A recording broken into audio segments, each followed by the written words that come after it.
Homeschooling is not for everybody. Families who choose to homeschool their children face some challenges, including finding support. Local author Julie Bogart has a new book for parents. It's for all parents, and it's called The Brave Learner. It can help all parents of school-aged children with some of the challenges. Julie is with us this morning. Good to see you, Julie. Nice to see you too. Thank you. So you've got some strategies in here that can help inspire our kids, whether we homeschool or send our kids That's right. to school every day. What is the focus? So the focus of this book is really about making sure that our kids are engaged learners. You know, most parents and teachers say they want kids to love learning. Right. And then we take the education we're giving them and require them to perform without love.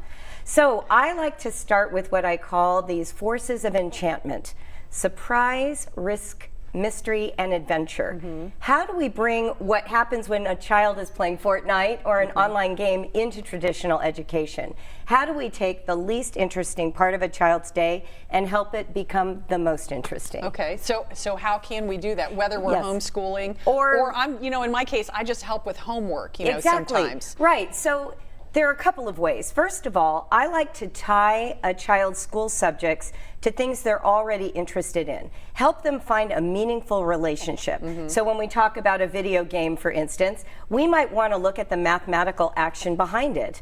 I know one of my kids learned percents just by playing Halo. He was figuring out how much life he had left at any given moment and developed his own strategy. So when we started doing math work, there was this connection. It wasn't independent.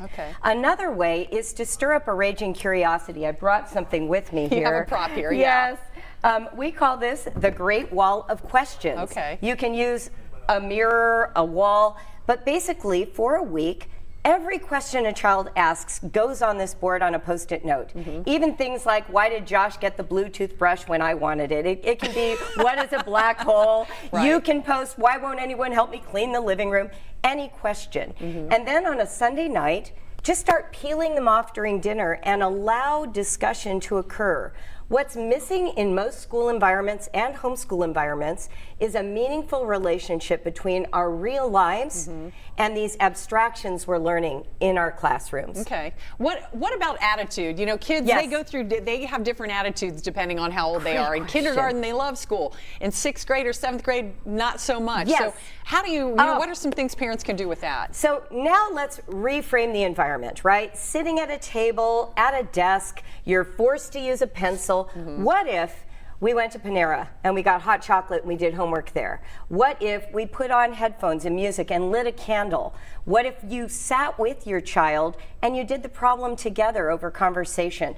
Sometimes we forget that the environment of the home and the learning space actually helps. I had a mom write to me and she said, I've got a child who wants to write on a clipboard petting the cat, but I think her handwriting will look bad. I said, well, why don't you just try it? Yeah, just You're let at her. home. Just let her. Start to be involved in their attitude. When they say they're resistant, pursue it. Why do you hate this? Maybe gel pens and black paper for math and not pencils. Right, that's good. Well, people can hear more from you, Julie. Julie Bogart. We have a book signing for The Brave Learner. It's tomorrow night at 7 o'clock at the Joseph Beth Booksellers in Rookwood. And you can go to local12.com and click on the Get It Now links if you want to link to her book. Thank you so much, Julie. Thank you so much. It was great to be here.